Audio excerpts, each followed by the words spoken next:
You Only Live Twice is a romance written by Jan Fleming and published in 1964, from which the 1967 movie 007 You Only Live Twice, directed by Lewis Gilbert, is freely inspired. It is the fifth chapter of the movie saga of the secret agent James Bond. Jan Fleming, the author, or better, the father of all James Bond stories, was born in London on May 28, 1908. Jan Fleming was an official of the Royal Navy during World War II. He enlisted the Navy in 1939 and worked in the Secret Information Service of the British Navy. He was involved many times in secret operations aimed at spying or sabotaging the Nazi war machine. At the end of the war, thanks to his great experience in the sector and his passion for writing, Fleming decided to create the legendary character of James Bond, better known as Agent 007. James Bond is a spy of the MI6, the British Secret Intelligence Service.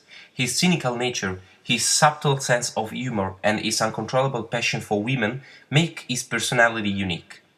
In one way or another, he accomplishes every mission assigned by his commander, codename M. In the movies and in the character of 007, we can find many references to the life and passions of Jan Fleming, like his love for Jamaica, main location of the first 007's movie named 007 Dr. No, or his passion for skiing and climbing, often present in the movie of 007. In those years, the United States and the Soviet Union were in an open struggle for the conquest of space, and this historical background has seriously affected the book's story, dated 1964. In the romance, Bond's mission consists in investigating mysterious nuclear and missile activities near the Japanese island of Fukuoka. Bond, struck by his wife's death, and for this reason promoted by M, travels immediately to Fukuoka to investigate. 007 also receives a document containing the names of the possible people involved, such as Nikita Khrushchev, the Russian president in 1964. This part of the book is a clear historic reference, in particular to the missile crisis between the United States and the Soviet Union, which has considerably shocked the whole world during the 60s. 007 starts collaborating with the Japanese intelligence service, following the trail of Dr. Shatterhand, a mysterious man, owner of an impressive fortress on the Ama Island.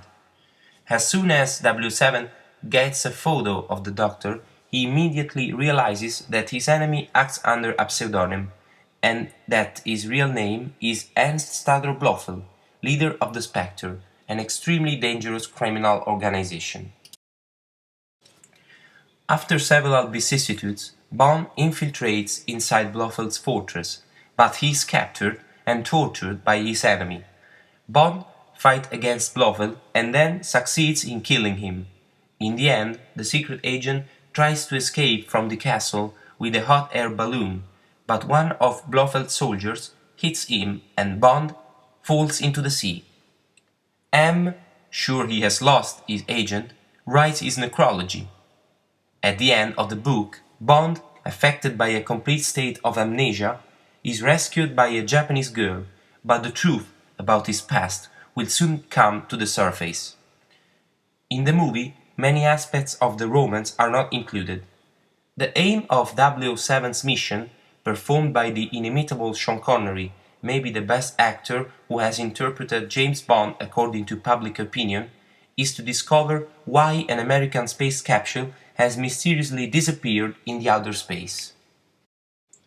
In the movie, the American government recognized the Soviet Union as unique culprit, but according to MI6, there is something that does not add up. In fact, some radar contacts notice some space activity near Japan, and Bond travels immediately to Tokyo to investigate. After the disappearance of another space capsule, this time Soviet, the two superpowers are about to begin a new terrible war. Какой-то спутник идет за нами? Нет, не видно. В моем радаре ничего не видно. Москва, это Иркутск. Неизвестный предмет на экране. Орбит тот же. С большой скоростью. Какой путь? Скажите мне, что? Нам ничего не слышно, не видно ничего. Нет, ничего не видно. Наш радар ничего не Дай мне больше газа. Солнце чего заходит? Может быть. А я ничего не... Что же это делает?